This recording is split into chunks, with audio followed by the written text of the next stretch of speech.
where feasible, to check, certain proprietary interests at the door in the interest of really working on something that's solving a bigger problem for everybody. And frankly, the more participation we have, while there might be more cats that are, the stronger the group will be. If this ends up being a very small group that comes together, frankly, we're probably going to struggle more because we're not going to have the kind of participation that we need. Beyond that, I'm actually seeing, frankly, a lot of leadership from companies. As I mentioned, the amount of, the volume of firms coming through our door to talk about what they can already be doing in advance of a steering group for me, when there's really nothing out there but, frankly, a strategy the president signed and a guy like me giving speeches.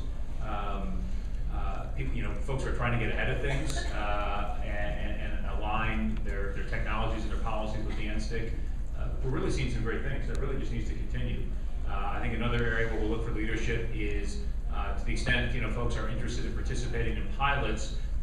Again, look beyond sort of your perhaps your day-to-day view and look at how you potentially join a broader consortium that could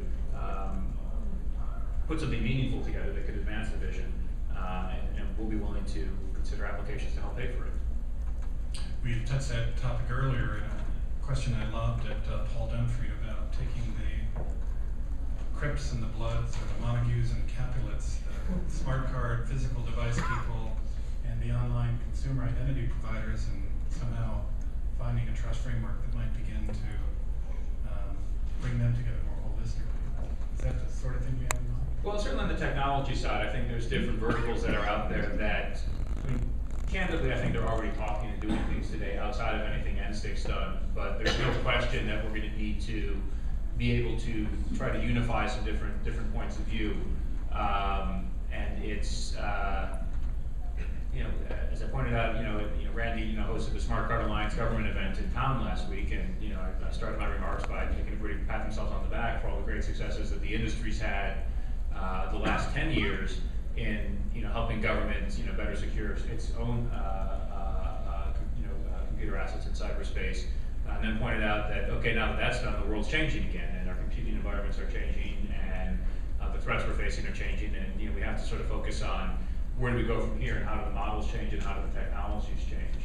So I will say I do continue to see sort of a number of different distinct models of what a credential could look like. That certainly a smart card company might have a different vision of what it should look like than a company who's providing a cloud identity service.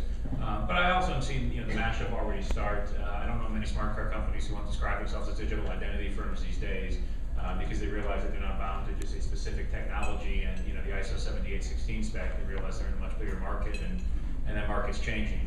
So to the extent that we can encourage more mashups, and I always love the analogy of the Reese's peanut butter commercial from the 80s where the dude's got his chocolate and the other one's walking us through peanut butter, because it's what I do all the time, and they collide and hey, this tastes really good, look at this combination. So I think we'll certainly have to encourage some combinations between some of the different sectors that have been out there as sort of the pioneers so far in the digital identity space. We think that we are beginning a conversation between two heretofore very separate sectors, the world of mobile computing and that represented by Verizon, AT&T and others, and the work that Google and AOL and others have been doing on the commercial email providers. So I don't know if that's chocolate and peanut butter, but it's a start. It's a start. Well, I wanted to thank you, Jeremy, for your leadership. I know you are well known to many people in this room, and a subset of the people that know you would like to have your job, a very small subset. I don't know why.